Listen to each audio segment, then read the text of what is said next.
50 drawn bows faced the yard, yet Caleb stepped out with empty hands. The girl leaned against the wall, lifted one finger, and the entire ring of horses turned. Knives flashed by the well, a bugle's tear came rolling down from the hill. When silence covered the blood trail, only a charm pouch, streaked with red paint, still swayed in the wind. The cattle stood like stone posts, their ears fixed toward one place their eyes dared not look. Grass lay flat under heavy hooves. On it, a wet drag mark dried into a bruise-colored streak. I bent down.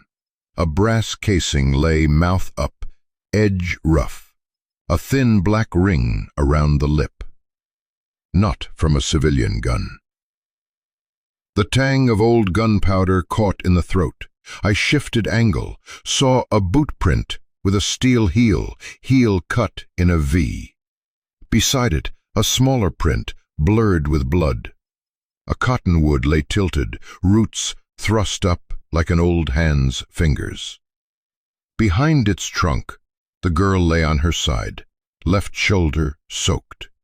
A red line pulled down to her hip. Her skin was sun-darkened, wrist sinewed, eyes open and dry, black like a windless well. She looked at me, not asking. I looked to her shoulder, the buckskin shirt torn in one hole, edge scorched, the entry high, no exit. I pulled a scrap from an old apron, pressed it there. The blood seeped in, warming. "Don't," she said in a tongue I caught only half of. Her thin hand pushed lightly at my wrist. I brushed it away, not hard. I set the Winchester on the ground, stock outward, barrel down into grass. A crow on the dead branch shifted perches. Its wings made a sound like steel on a sheath. I lifted her. She weighed less than a sack of corn. The smell of sweat mixed with buckskin, the damp earth scent in her hair. Her neck touched my jaw, hot, the shoulder rigid from holding pain too long.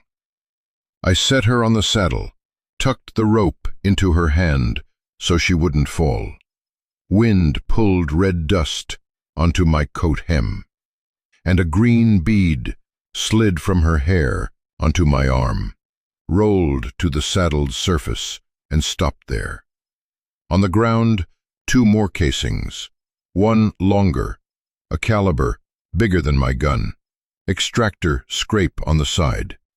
No mistake. I pocketed one, not to keep as proof, just to remember. The horse kept quiet. I tapped my heels lightly. The cattle watched, without a sound. On the ride back, the sky said nothing, but the leathers rub against sweat. Each dip of the saddle made her breath rasp another notch. Her on her side, propped her shoulder with my coat folded twice. A small knife lay in the nail box, old silvered blade with a faint nick. I poured bitter whiskey on the edge. The fumes rose like a finger pressed into the throat. A claw hammer lay near. A strip of old rawhide was wound round a long nail. I unwound it, set it in her hand. Bite. I didn't look at her face when I said it. In the corner, a bucket stood upside down. I lifted it. A thin ring of mud clung to the bottom. I fetched water from the trough, rinsed it, wiped my hands on the rag spread over the rail. The rag was stiff, smelling of old tallow. The knife went into the fire. The blade glowed red in a stripe, then dulled to an odd gray. The flame touching it made a sound like teeth meeting. I cut the shirt at the shoulder. The skin beneath was hot, pulse running across the bruised flesh. The wound's edge pulled tight when the blade's tip touched it. She bit the leather. Her eyes stayed on the barn roof, not on me. I didn't ask her name. My left hand pinned above. My right worked in slow, small steps. Blood poured once, then less, then clung to my fingertip like hardened resin. My finger touched something solid. It was hot, as if it had been in a fire. I hissed through my teeth. The puller slipped once, made a faint click. She flinched, eyes wet without falling. I paused a single beat, hearing wind thread through the boards like rope through a ring. The second grip held. I drew it out. The slug came slow, its black body rimmed in silver. Caliber I knew too well. Its edge bore tooth marks. Not from my gun, not from any hunter nearby. I set it on the rim of the upside-down tin cup, let it stand like a small stone. I poured whiskey into the cut. She bit hard. The leather cut a line into her lip. A soundless groan pushed from her nose. I stitched 4 short passes. The coarse thread through skin sounded like a needle into wet cloth. I didn't say, "Done." I tied the end small, hid it under the bandage's edge. I covered her shoulder with the cleanest cloth I had, cut from an old shirt of mine where the button was gone. The barn door edged open. Wind brought dust and something metallic. I stepped to the porch. A wide-brim hat hung from an old nail, the leather pale from hand-wear. I lifted the mouth's edge. Above, a small bird banked, its shadow cutting quick like a blade. I walked the porch. My boots knocked hollow on the boards. Under the step, another print, not mine. The sole was thinner, toe pointed, heel low, path curving toward the well, then back to the gate. The print was shallow, someone light enough to leave little, or gone before the ground softened. Next to it, a scrap of brass, edge broken, stamped with a faint number. I didn't pick it up, just pushed it into the porch's shadow with my boot, out of the sun. I went inside. The wooden door sat at its middle notch, barred by a worn brace. It stood there like an old man leaning on a stick. On the table, a gun rag lay flat. Its oil smell sunk into the wood. I pulled a clean strip of bandage, went back to the barn. Her eyes stayed open, fixed, not blinking much. I offered water. She tilted, drank a small sip, lips not touching the rim. I drew the cup back, set it down, nudged it near the wall. She exhaled. Her chest eased 1 notch. I rewound the bandage. My fingers were damp with cold sweat. Her wrist tendons stood when I touched them, but she didn't pull back. Between 2 breaths, her eyes left the rafters, dropped to the tin cup, then to the door. I looked too. The door was still at its middle notch. A light draft slid through, brightening the water ring just a shade, then letting it fade.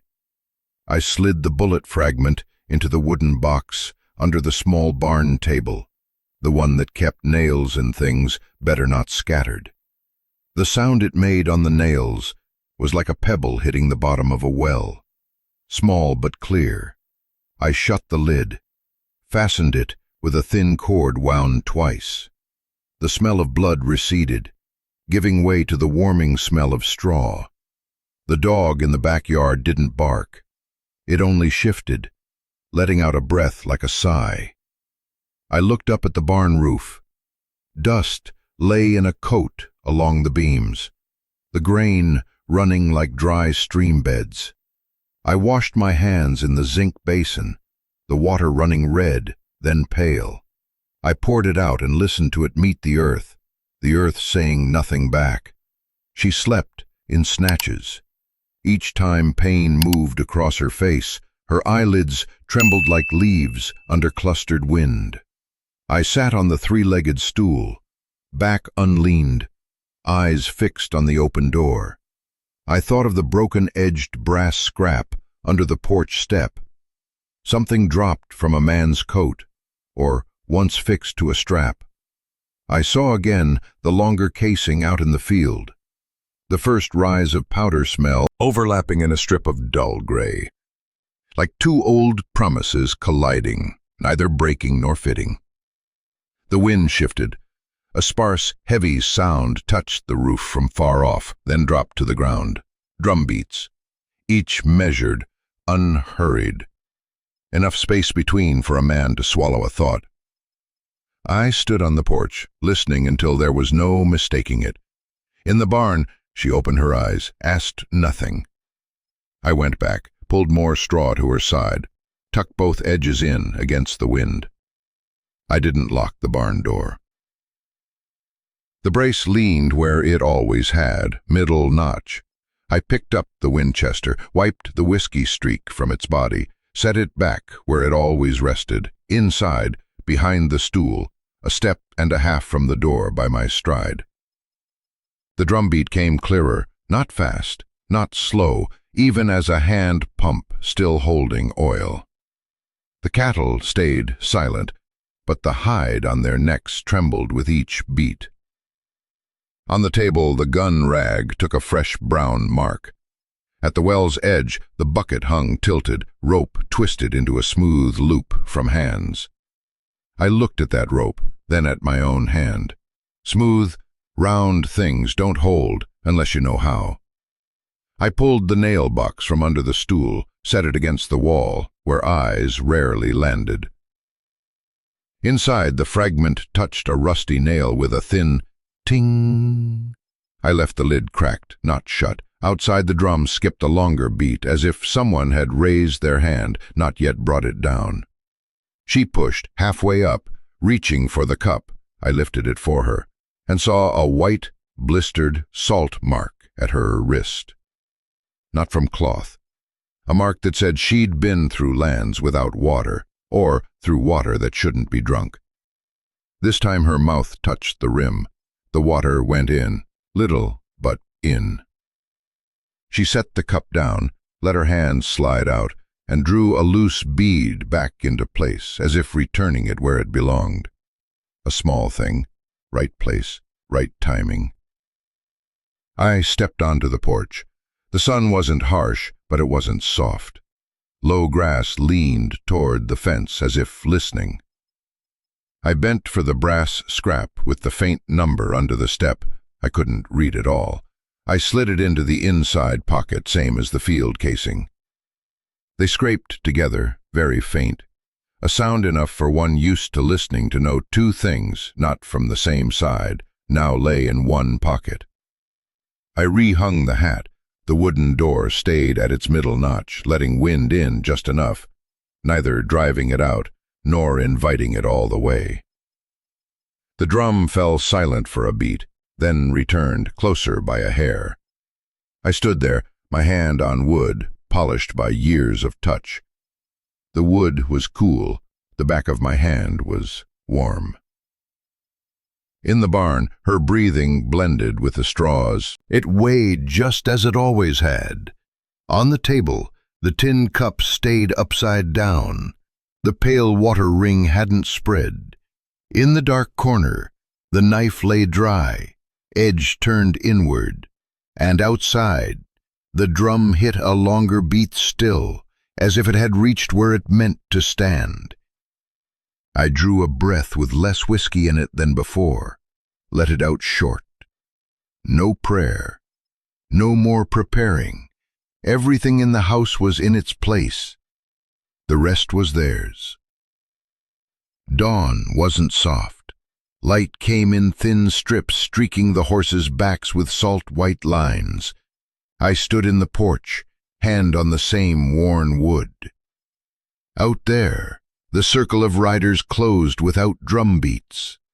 War paint bled into sweat, red-brown smears across shoulders, the smell of animal fat and last night's earth carried into their braids.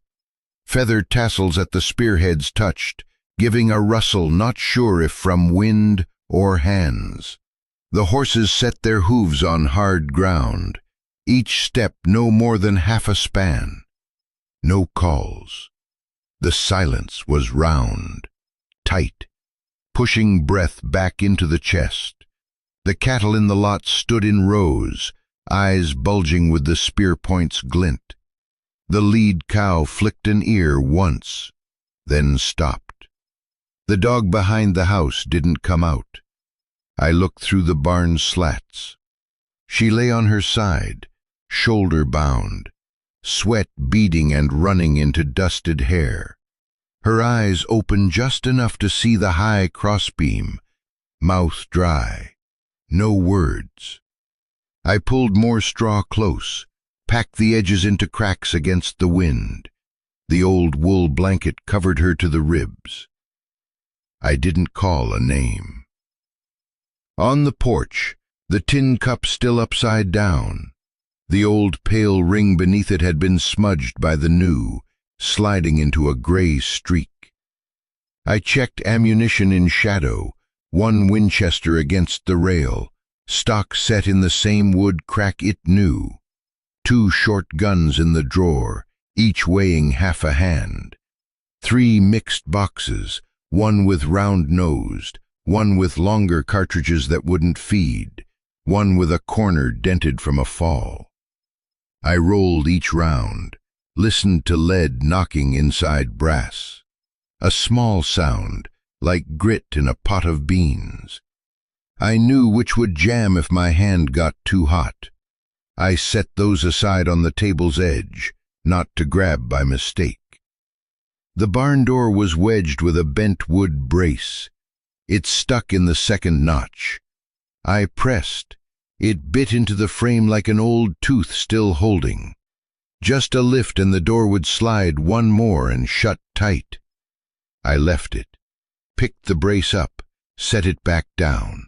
My hand found where last night's sweat had dried, leaving a crust of salt. The cord wrapped twice, tightened just enough. No one said peace, but what hung there weighed as much as a spoken word. Bow tips lowered a notch, uneven. Some still held, some let the breath go. I caught the low hiss of a horse when its rider loosened his thighs. 2 women stepped out of the circle, walking. Their bare feet touched the ground with the dry sound of a hand on sun-dried cloth. They didn't look at me. One carried a small leather bag, mouth tied with bone, hanging low at her hip. They walked straight into the dark between the barn doors. I lifted the brace by a finger's width, just enough for the door to open a few inches. My shadow stretched thin on the dirt. They stopped at the edge of the light. I stepped back half a pace. The one with the leather bag bent to the girl's shoulder. Her hand was as light as setting down a coin. She turned back the bandage at the stitched seam. Her eyes barely moved. She sniffed, then glanced to the other woman. No smile, no frown. Just a short nod like a bird's wing beat. I held my breath. For a moment, the smell of herbs left her bag, sharp as freshly scraped bark. She dabbed a yellow liquid along the stitched edge, her finger running the thread without tearing more. The girl's breathing eased to a finer flutter. Her eyes stayed open, fixed on a knot in the barn wall. The second woman laid her hand on the girl's forehead, withdrew quickly, looking at her fingers as if to measure heat. She spoke a short string of words. I didn't understand them, but I knew the meaning. Live. On the porch, the tin cup was still upside down. I turned it over, poured half a cup, and set it in a kneeling woman's hand. She didn't drink. She lifted it to her nose, smelled it, then set it on the floor a hand span from the girl's feet. The set-down made no sound. She looked at me once, brief, then back to the stitched shoulder. The horse ring shifted half a step in. One horse rubbed its muzzle along another's neck. Sweat changed places. Leather creaked. Spear points dipped another fraction. A hawk's tail feather trembled. The man who hung the charm pouch still stood straight, reins loose, his gaze moving slow from barn to porch, stopping at the brace lying flat. I lifted it half a finger, set it back in place. He looked away. A small tack, like a fingernail on brass, came from the well. I turned my head. A young warrior led his horse past the well's edge, reins slack. His eyes never left me. On his belt, a numbered brass plate caught and lost the light. Half the number was worn away. The plate's edge was scratched, with black patches like old smoke. He ran his hand along the bucket rope where it shone from human touch, one stroke, then let go. The smell of old gunpowder drifted from his coat to the porch, unmistakable. He stopped where a large split stone was set for the bucket to rest. The toe of his boot tapped the stone's edge. A thin clack. No one looked at him but me. He kept looking at me, mouth slightly open, teeth tight like a man holding his word in his throat. I looked at the brass plate on his belt. The stamped letters were not of the kind I'd seen on the rings or charms of the plains people. It looked like something once fixed to another man's belt, of another coat. I didn't speak the name. The two women stood. The one with the leather bag laid the bandage back, pressed lightly with 3 fingers, even. She neither tied more nor loosened. She pulled the blanket back over, set the girl's arm neatly away from the wound. The other lifted the tin cup to the girl's lips. She drank exactly 2 swallows, eyes never leaving the wall's knot. The cup went back to the floor. The new water ring pressed over the old again. They withdrew, stepping back to where their feet didn't touch the patch of horse sweat. I looked to the head of the ring. The man who hung the pouch still hadn't raised a hand to signal. He only moved his gaze, slow, to follow the women's steps. When they returned to the ring, he lowered his chin by a barely seen measure. Bose lowered another notch. There were still arms that didn't ease, among them the one at the well. He didn't move.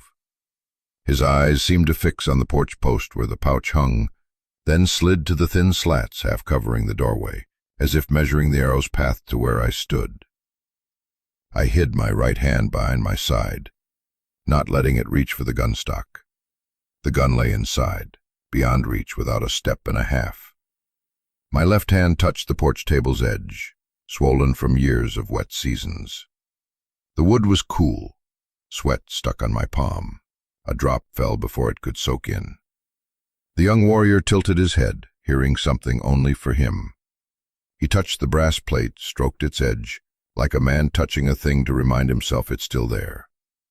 The crook of his thumb was black-stained, gunpowder gone dry or gun grease never well washed. I could almost hear the wire brush running a barrel in his head, but here he cleaned nothing. He just stood. When he breathed out, the gunpowder smell thickened, then thinned. Inside the barn, the girl shifted a little, pain pulling her lower lip down. I took the rawhide strap from her teeth, gave her back a breath without bite. A horse outside stamped. Another took the other's saddle strap in its teeth, pulled lightly, as if to remind. Small movements. Old men rarely missed them. The man who hung the charm tilted his face, his eyes passing through me as through thin wood to see inside. He didn't ask to take the girl out. He didn't threaten. He'd set something on the porch and left it to speak for him. I thought of the bullet in the nail box under the stool. Its stake climbed. I didn't touch it now. I only drew the brace a finger's joint up, then let it drop, hearing wood meet wood. At the well, the young warrior loosened his reins, letting his horse taste the water. The horse didn't drink. It sniffed, turned its head, tongue touching nothing. He looked into the water. Young sunlight fell in a thin stripe, struck the brass plate at his belt, jumped to the water's face, then broke. He bent, picked a small stone, and dropped it into the well. The fall made little sound, but long, like a rope slipping away into a throat. No one watched him drop it but me. The two women had returned to their place. They stood behind the old man's shoulder, their eyes level with my porch. No one blinked much. I tasted iron in my mouth. I swallowed. The taste stayed. My tongue found the small crack in a tooth, counted to a number that wasn't round, then left it. At the foot of the porch post, the charm pouch swayed a little from the hot air shifting. The green beads caught light, then went dark. The cord was wrapped twice, tied in a knot made to come loose with one pull, not a fixed knot. A sign. They'd come to look and decide, not to stay. The young warrior moved half a step from the well, enough for me to see more of the stamped letters on the brass plate. Not their script, not hand-cut marks, cold-stamped, even, each line square as a mold face. I'd seen such letters on the wooden ammo box I found in the field, or on a belt clasp left at the mail stop when a young soldier changed horses. I didn't say it. At his wrist, the tendons stood with a quick pulse. He didn't look at the girl. He looked only at the door brace and the corner where my Winchester's stock often rested, even though it wasn't there now. A crow landed on the fence post, tilted its head, black eye round. It gave one short call, like a tap on a wash basin rim. The horse ring didn't shift at the sound. All motion stayed small. Only one thing grew without noise, the gap between wanting and acting. It swelled like wet leather, opening at the pace of the climbing sun. I stepped half back into shade, so the light wouldn't touch my face. I lifted the tin cup to my ear, not to drink, but to hear if the water still moved. It lay still. I set it back, bottom over the old water ring. The base pressed down, making another ring. Water rings stacking into a dark, uneven shape. I thought of the battered from the well. I looked into the barn's dark, where her breathing held steady, sometimes skipping a beat before finding it again. Outside, the horse ring stayed closed and still. Between, the brace stayed in its second notch. I didn't lift it. I let it say for me what it had since the start. Standing in between, but ready to slide to one side when needed. The young warrior finally broke his gaze from me. He looked to the far ridge, where the hill's line bit the sky like a tooth. Nothing there but grass and stone. Still he watched. I didn't follow his eyes. I watched his hand, thumb still stroking the plate's edge and the slack well rope. I heard the faint sound of the stone he'd dropped, touching the inner wall far down, then stopping. Something below had taken that sound. It would keep it or return it. I wouldn't guess. I only made space in me for the silence I'd need to hear when it came back. And then I'd lift the brace. Not early, not late. One notch only. The early wind scraped my face like sandpaper. I pushed the barn door just wide enough for me to pass. Hands empty, fingers open, palms out. Dry mud cracked under my boots. 50 arms drew in a ring at once. Bowstrings hissed like belts tightening. Horses snorted, foam crusted at their mouths, black eyes flashing a thin line. I stopped on the porch step, my chest level with the post, holding the charm of green beads. The beads caught light for a blink, then went dark, as if saying, "Enough." "She lives." I said it short. The words fell to the wood like a hinge pin slipping free, without echo. No one answered. The arrows still pointed, but the feathers on their shafts quivered less. I didn't glance for the Winchester. Its stock sat where the rail's crack always waited for my hand. On my lips was the iron taste of leftover whiskey. Behind me, the barn's warm straw breath touched my neck, reminding me she was there, breathing short, counting with pain. The old man at the head of the ring didn't lower his hand. His eyes moved from my forehead, across my shoulder, stopped at my knee, then back to the porch pouch. He didn't ask to take his daughter. He let the ring settle its own breath. In the barn's shadow I heard cloth brush lightly, then stop. I stepped half out from the roof's shade. Red dust scraped my trousers. The skin at my neck felt the day rising. I kept my hands where they could be seen. No vow, no explaining.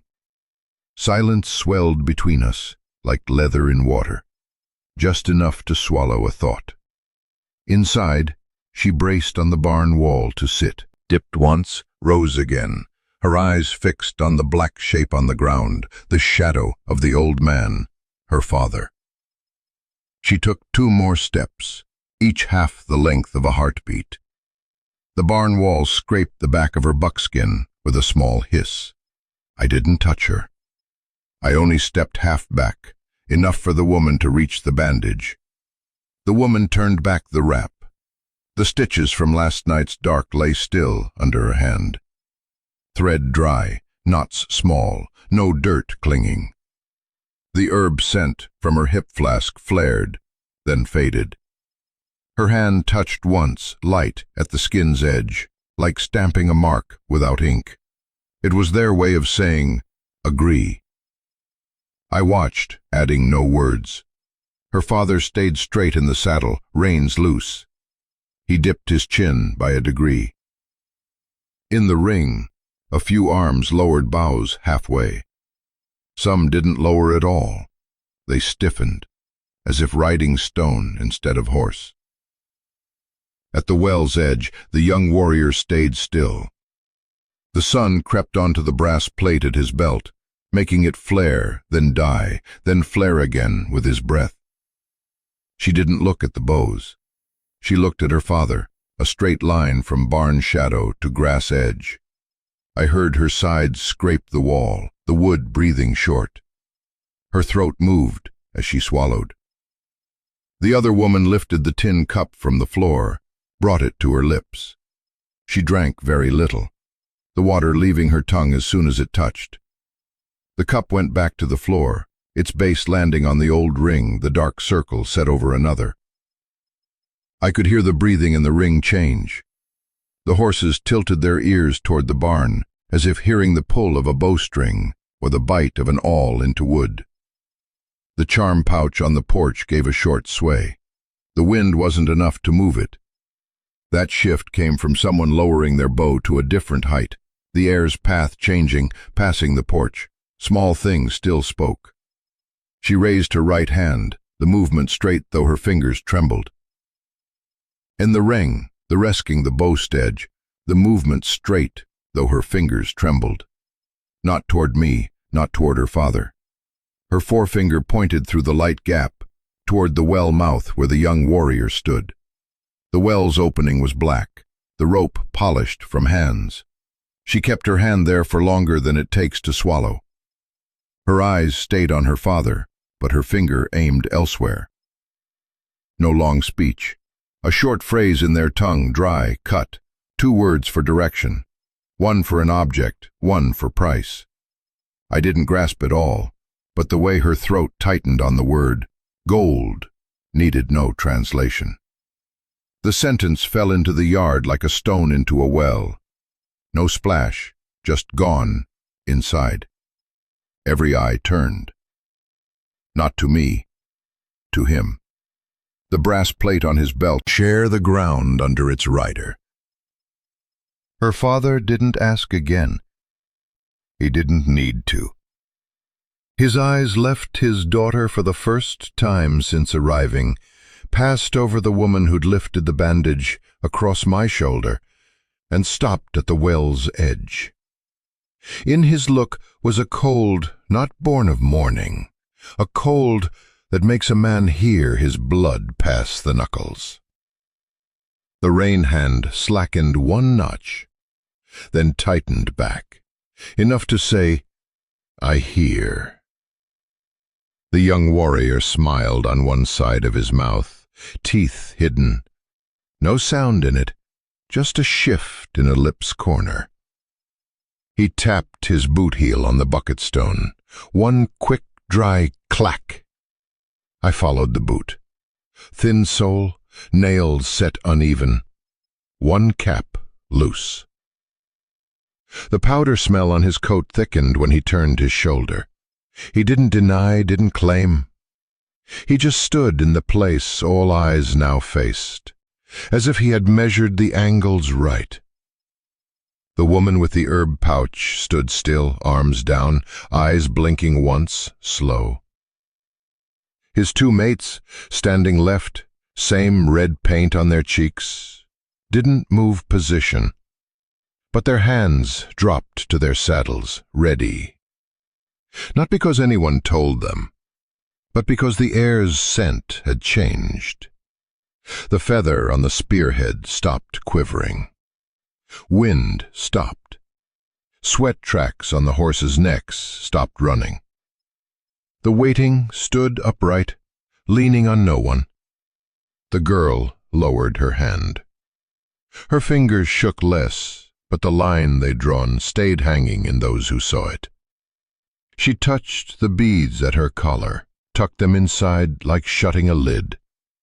Her breathing was narrower, but even. I saw a bead of sweat run the length of her collarbone, drop onto the bandage's edge, and vanish. I didn't speak. If I spoke now, the words would cling to me. I only stepped half back so my shadow cut across the doorway, covering her back from his direct line. He saw the dark edge cross her shin, tilted his chin a degree as if marking it. I heard the leather under his thigh creak sharper. One hand left his rein, fell near his knife's handle.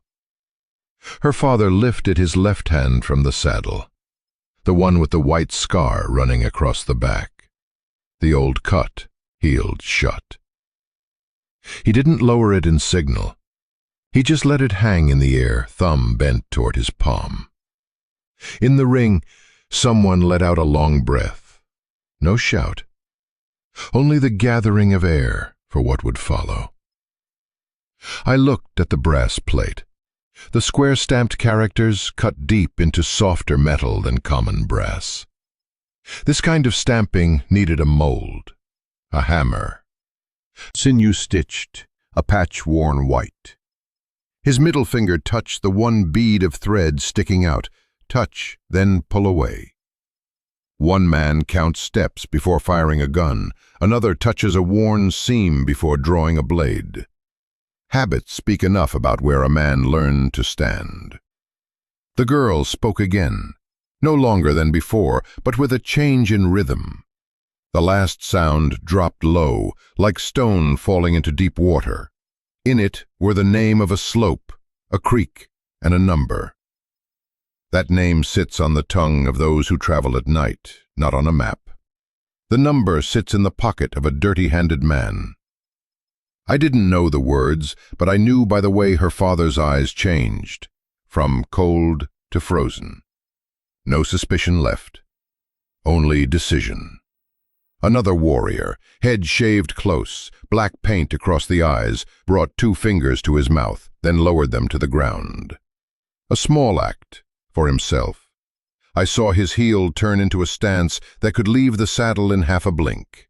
No one drew a bow. Not yet. The silence between them and him stood like a third man holding a knife flat. I looked at my own hand, saw the dry stain of whiskey still smelling. A thin line of dust stuck in the fold of my cuff. I heard my heart. Not faster, but harder, like rope soaked then dried in the sun. I lifted one finger, enough to feel the early wind touch the nail. That finger wanted to decide, but I kept it where it was. I knew the crack in the porch rail where the Winchester stock fit. I knew the distance to it, the steps it would take, the sound the wood made when someone crossed the threshold. I knew, and I didn't move. In the barn, a fly left shadow for light, hit the sun, backed away, then landed on the beam. She breathed steadier, took the cup, drank another sip. Her throat worked. A chord rose, then sank. The water didn't stick there, and neither did the words she'd spoken. They had gone where they were meant, the well, the man at the well, and the polished rope.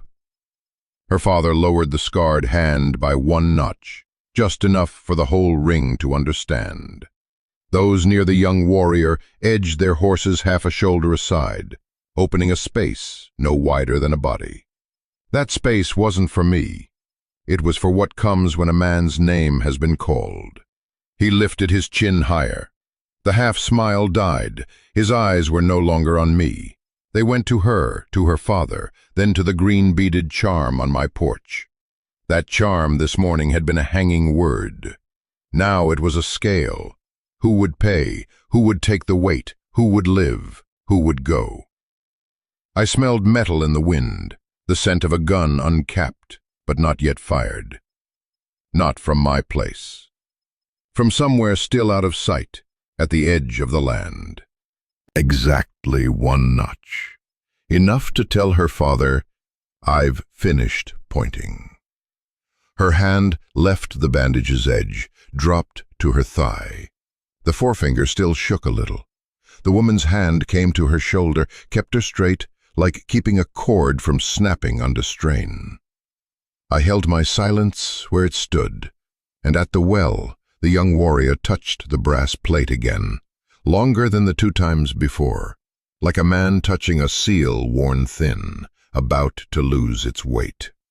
Somewhere distant, metal would sound, but before it did, everyone here knew the knife's target was not the white man. It stood on the well's edge, and its name had just been spoken by a finger. The early wind scraped the porch wood, left a thin dust like chalk. I pushed the barn door wide enough for my body, hands empty, fingers spread, palms outward. Dry mud cracked under my heels. 50 arms in the horse ring drew together. Bowstrings hissed low, like leather tightened across a back.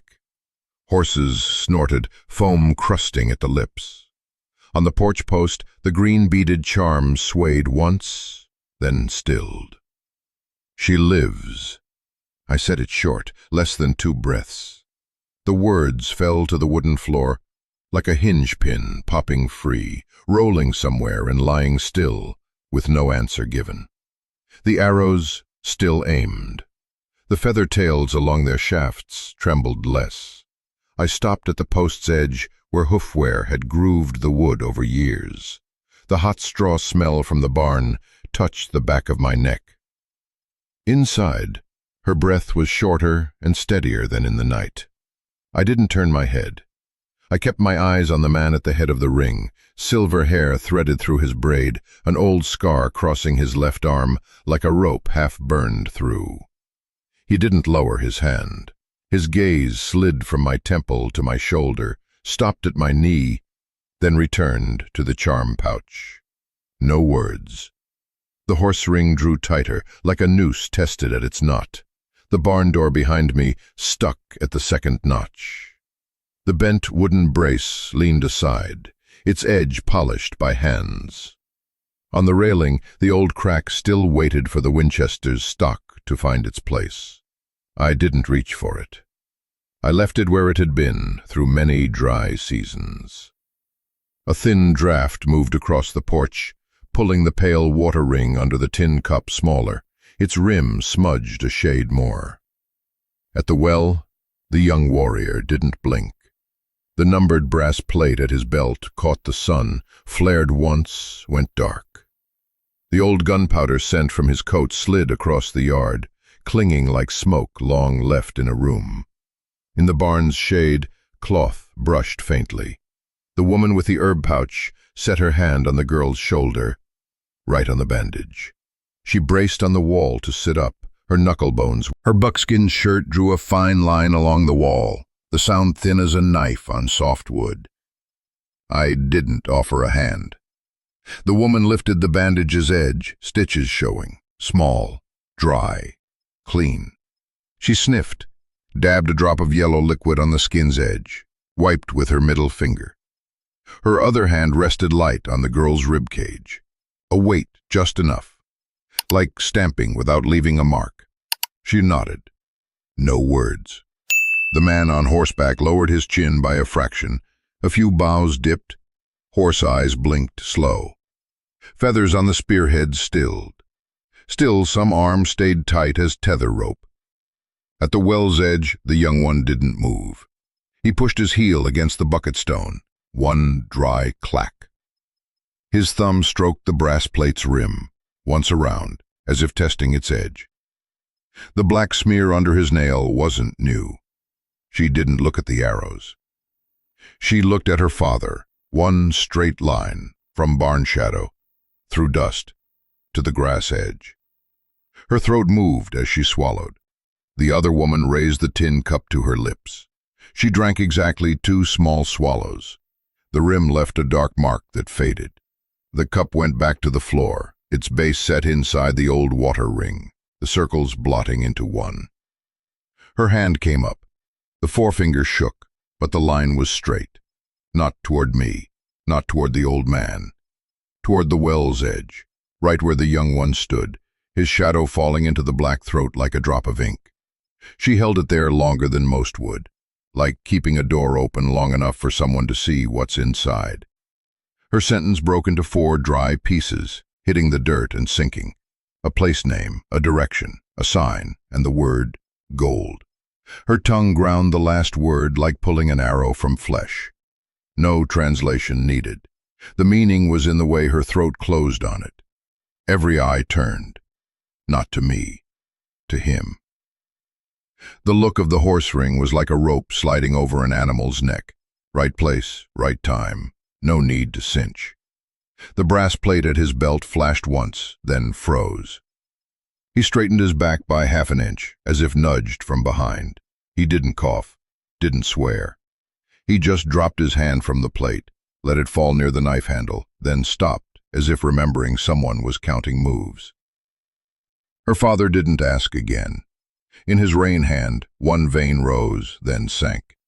He glanced past the woman who'd nodded, past me, set his eyes on the well's mouth. He knew what truth smelled like. The old gunpowder on a man without a blue coat, the metal about to ring beyond the ridge, the hot straw swallowing footsteps. He lowered his scarred left hand by a short notch, enough for his close ones to know they'd shifted from waiting to looking direct. The young one's lip edged upward. No laugh. A white tooth glinted, then was gone. He pulled the rein, bit at nothing, as if it didn't want the weight it carried. He still looked at me over the back of his hand. Eyes passing through, not staying. I didn't raise a hand. I didn't look toward the crack where the Winchester would fit. I left the measure between us to bone and habit. Another warrior to the left, black paint across the eyes, dropped his saddle shoulder by a notch, opening a narrow gap the size of a man, like clearing space for what comes after a name is called. No one questioned. No one shouted. Silence stood between us, like a plank over a dry cut. Narrow enough for one to cross, slick enough to drop a man if he missed the center.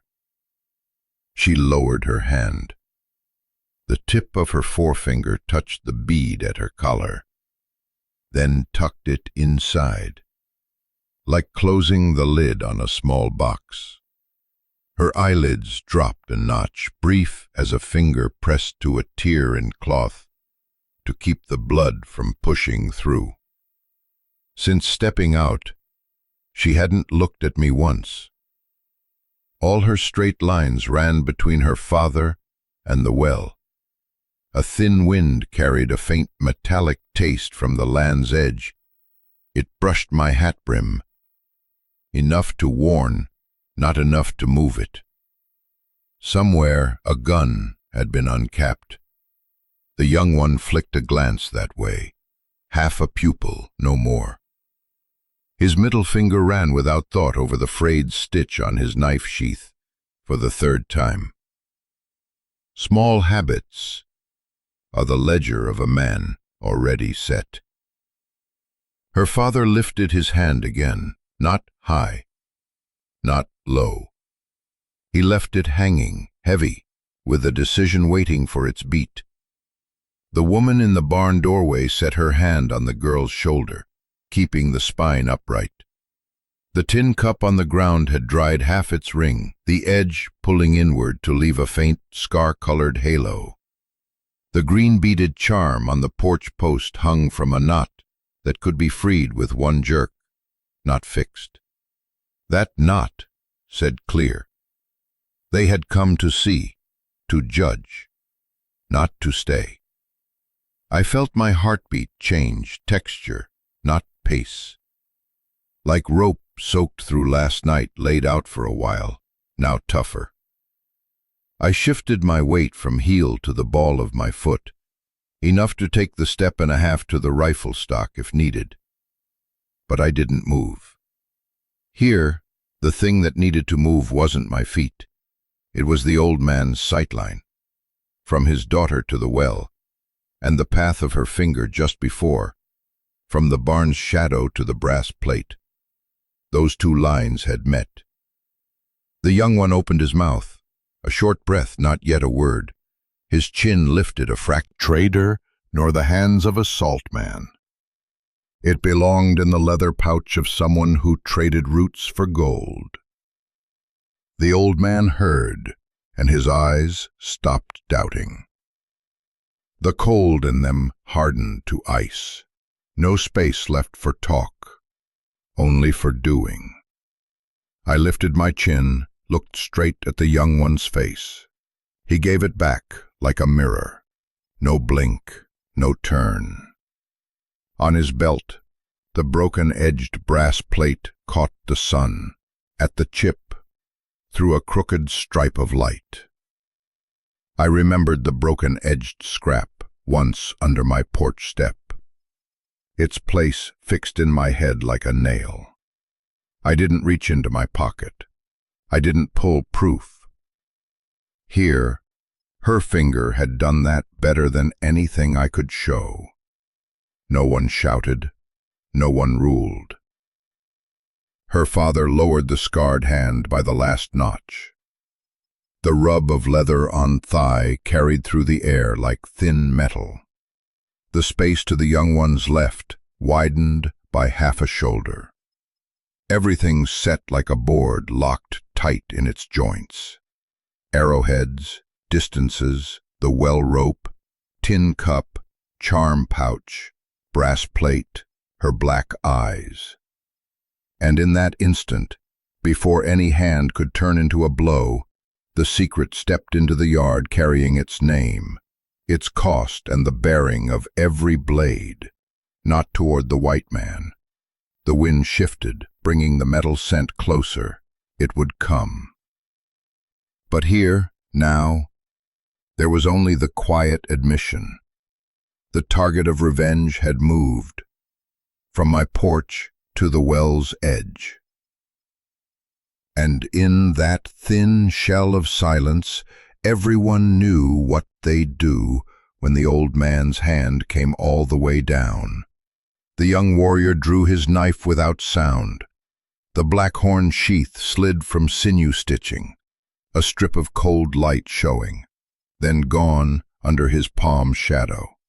His eyes skimmed the bandaged shoulder in the barn, like a blade testing wind, never stopping. His middle finger found the frayed thread on the sheath again, the habit of a man whose work was already weighed. The horse under him shifted feet, pulled at the rein, as if unwilling to stand with the weight on its back. I lifted the door brace. Wood came from the groove with a soft lock sound, like old teeth grinding together. The door slid another half-notch, enough for me to pass without brushing my shoulder. I didn't take the rifle. I left the Winchester's stock resting in the old crack on the rail, waiting for my hand as it did every morning. I walked straight to the well. The distance was no longer than a breath. Heel to gravel made small ticks, like fingernails on a tin cup's rim. Horse rings line of sight from reaching her face. The other woman kept her hand on the girl's ribs, holding the spine straight, like a cord not to be snapped. I stopped at the well's edge, 3 short steps from him. The old gunpowder smell from his coat slid over the water's face, clinging to the stone, like smoke that had lived in a house for many nights. The numbered brass plate at his belt flashed once, then stilled. Its broken edge hooked the sun into a crooked stripe. He rolled his wrist, the knife tilting by a degree, so the blade wouldn't cut the reins. His eyes skimmed me as they would a board, measuring, not marking. The hand that left the reins dropped near the knife's handle, stopped, then slid a half-joint lower. He had chosen. I had not. The old man, her father, didn't lower his hand in signal. He held the scarred hand in the air, veins raised like rope under skin. His horse stopped snorting. The ring eased open just the width of a man, leaving a slit to the young one's left. That slit wasn't for me. It was for what would happen when the knife moved from shade to light.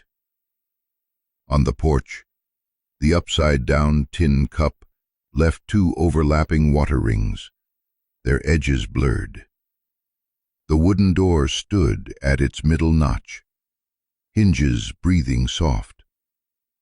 Everything in place, like a board, fitted tight in its joints before the hammer comes down. A metal bugle note cut up from the ridgeline, thin, high, slicing through every breath.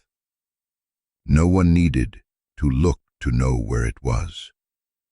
The mountain's tooth biting the sky where short grass met gray stone. Dust rose in a long strip, the sun cutting it into slanted threads. Round hats and blue coats surfaced in layers. Even as stamped letters on the brass at his belt, gun barrels dropped together, black, straight, their round mouths like small wellheads aimed down. The horse ring became a target in a breath. Arms poised over bows pressed to their mounts, spear points spilling outward to shield. Horses turned their flanks, lead lines rasping through iron, hooves skidding sparks from stone. Those nearest the barn wall pulled into shadow, the wooden trough becoming a low barricade. On the porch post, the green beaded charm snapped, its cord giving a tiny sound like a gulp taken too quick. The man with the brass plate lifted his head as though hearing a familiar tune last. Light filled his eyes, broke his pupils. The corner of his mouth edged and sank into the trough's shade. The women at the barn door pressed the girl's shoulder to the wall, pulled the blanket higher so the bandage stayed out of the light. I looked into the well. Its water was still. I looked at my hand. My fingers were cold. A young officer rode out from the ridgeline, reins drawn tight, chest lifted, mouth opened to the shape of command. "Stand down, Thornfield," hard English, hitting the yard like a dry plank smacking a wall. I didn't move aside. The cold in my hand left. I stepped back exactly a step and a half, lifted the Winchester from the rail, stock setting into the crack worn by my shoulder. The wood fit tight. My shoulder found its seat without a second sight. The first shot went straight, short, round. The stock slammed bone. The sound struck the porch post, the smoke rising thin as metal breath. The brass casing spun from the chamber, rolled once, stopped by a rusty nail. Below the ridge, the officer's horse dropped in the shoulder, the man in the saddle tipping into a line not of his choosing. The bugle's note broke in half, hung in the air, then died. Ridge fire came down like hard rain. The barn wall burst at the edges, dusting into splinters. The porch table legs rattled, the tin cup jumped, its water lip spilling into a dull streak down the step. I worked the lever, slid another round home, the metal biting my palm like wet rope. The second shot went not at a man, but at the barrel, peeking over the rock's edge. It dropped, the shape behind it pulling back as from a burn. In the horse ring, her father shouted, not in words I knew, but in the way his shoulder cut the air. An arm's sweep, half a turn, a finger's drag across.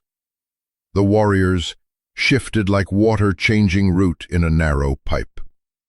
They pulled their mounts tight to the barn wall, breaking into small pieces no one could sight in a row. Spear points went into the ground as stakes, reins laced between them to make a low wall. The trough tilted on its side, laid across, its wet wood streaked with bullets, water leaking into a silver run. The man with the brass plate slid from his saddle like a snake from a crack in the rock. He lunged to a fallen bluecoat, the rifle still warm in his hand.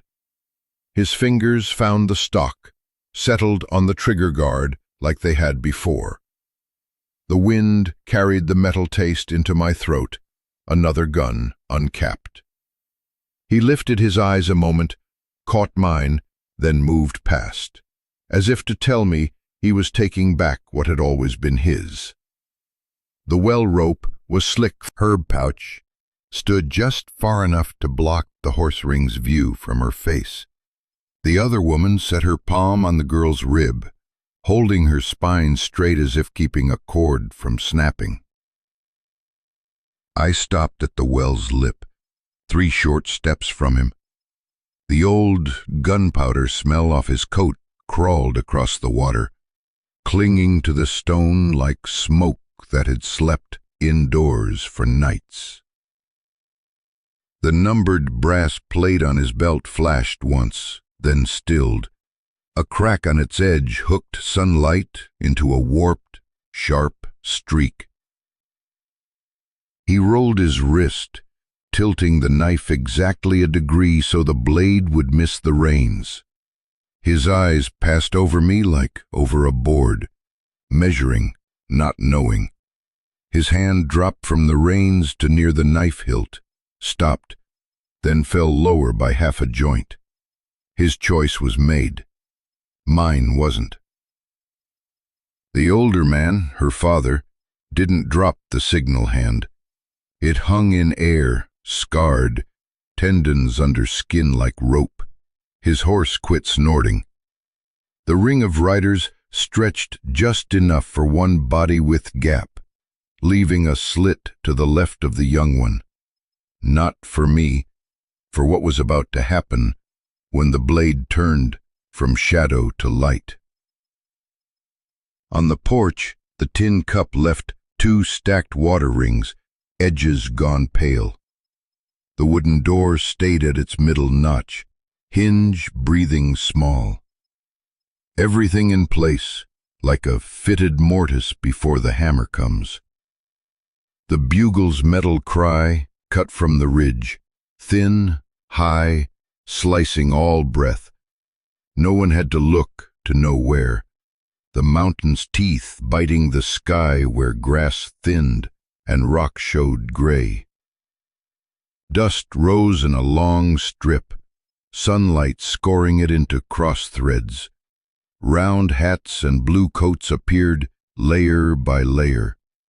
Even as stamped letters on the brass plate at his belt, gun barrels dropped together, black, straight, mouths round as small well eyes aiming down. The horse ring became a target in one breath, arms balancing bows pressed to their mounts, lances spilling outward to shield. Horses turned flanks, lead ropes whined on iron, hooves skidded stone to sparks. Those near the barn wall pulled into shadow, the wooden trough becoming a low barricade. On the porch post, the green beaded charm snapped hard, its cord making a faint sound like someone swallowing fast. The brass plate man tilted his face up, like the last one to hear a familiar tune. Light filled his eyes, breaking the black into shards. His mouth corner rose in a thin line. The horse under him ticked, but he pressed his heel calm, the blanket higher hiding the bandage from light. I looked at the well mouth. Water stayed still. I looked at my hand, fingers gone cold. A young officer rose from the ridge line, reins tight, chest swelled, mouth open just enough for command. "Stand down, Tornfield!" The English was hard, dropped into the yard like a dry plank slapped to a wall. I didn't move. The cold left my hand. I turned a step and a half, lifted the Winchester from the rail, stock set into the crack worn to my shoulder. Wood fit snug. My shoulder found its place. No need to aim twice. The first round went straight, short, clean.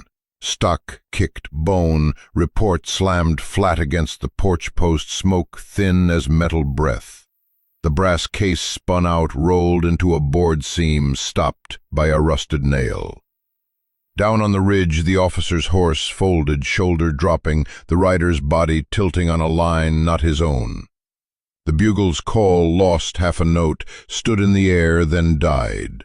Lead fell from the ridge like hard rain. Wall boards popped, fragments turning to dust. The porch table leg shivered, the tin cup jumped once, a rim of water spilling down the step in a dull stripe.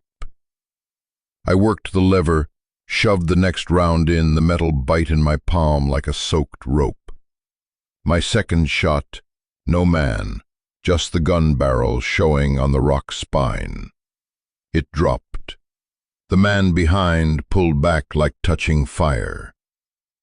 Inside the horse ring, her father shouted, not in words I knew, but with shoulders cutting wind.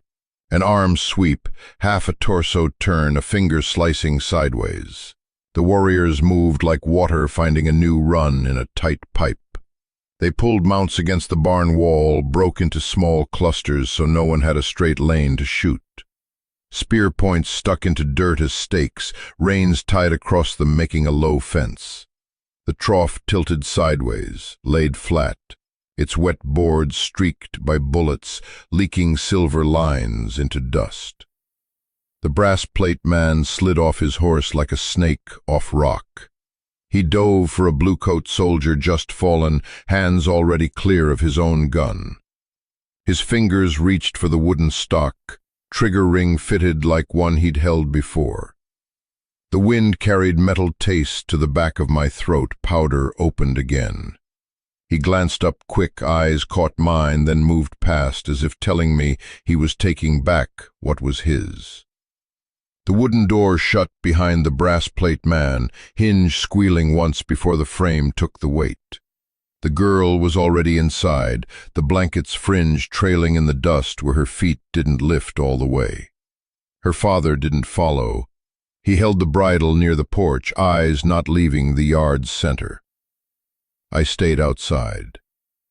The wind shifted, driving the smoke against the house. Loop bent, the mouth dark. The horse ring opened a fraction, enough for the man with the brass plate to walk through, and he came back out. His belt was heavier now. The plate hung crooked from its own weight. He didn't look at me, or at the well, or at the porch post where the green beaded charm still swung from earlier. He stepped into the gap, and it closed behind him with no noise. Her father mounted, the motion slow but set. He guided the horse with knee and hand alone. When he passed me, the scarred hand stayed low on the saddle horn. He didn't raise it to signal or wave. The riders followed, single file, dust pulled after them like a seam ripped down the middle. The yard held the smell of powder, old and new laid over each other.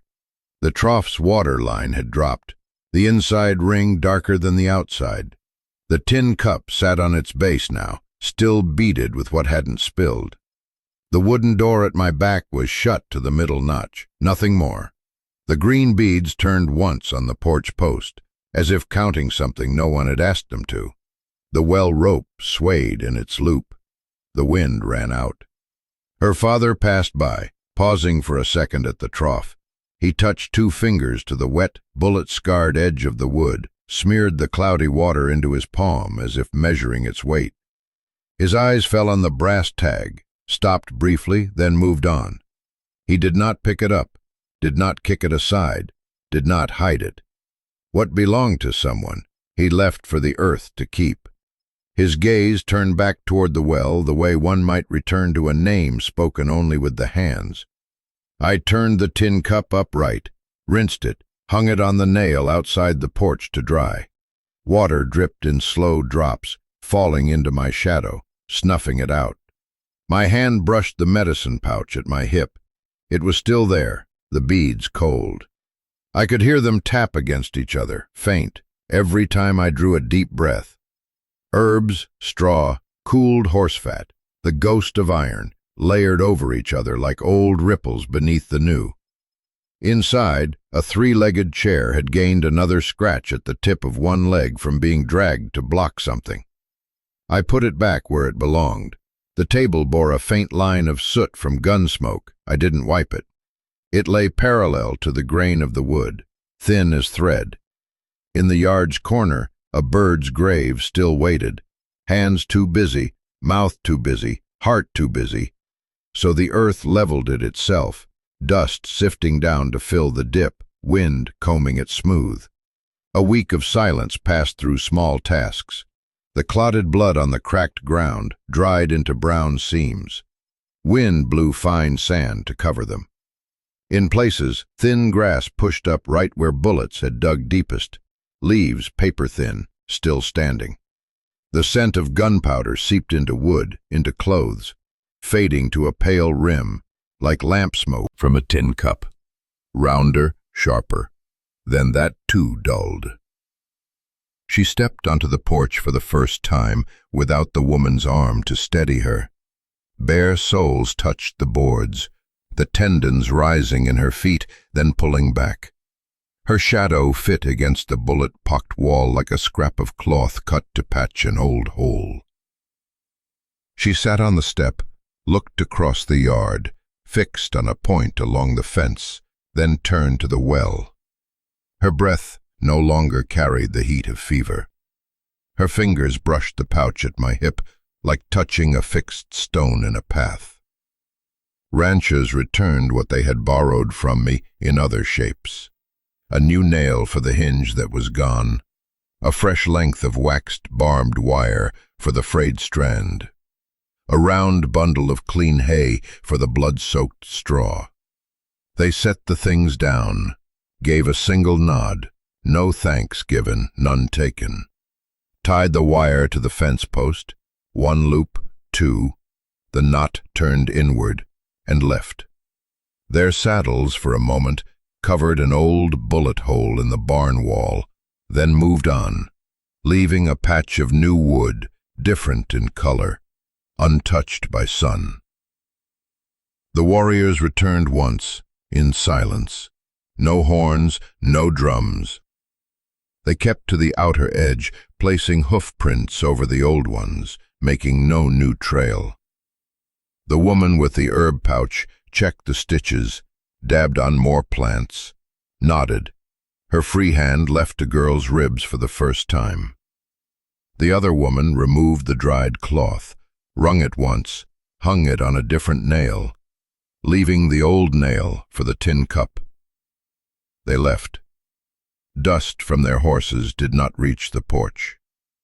On the day she left, there were no clouds.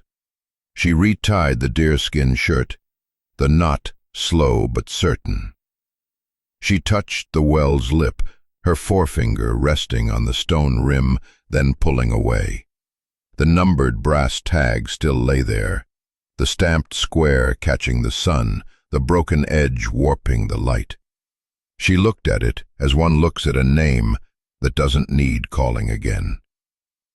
Her father glanced at the trough, the step, the pouch at my hip. His eyes met mine only long enough to speak without words. He mounted, let the reins slip until they found their place in his calloused palm. She hung another medicine pouch on the iron hook before mounting up.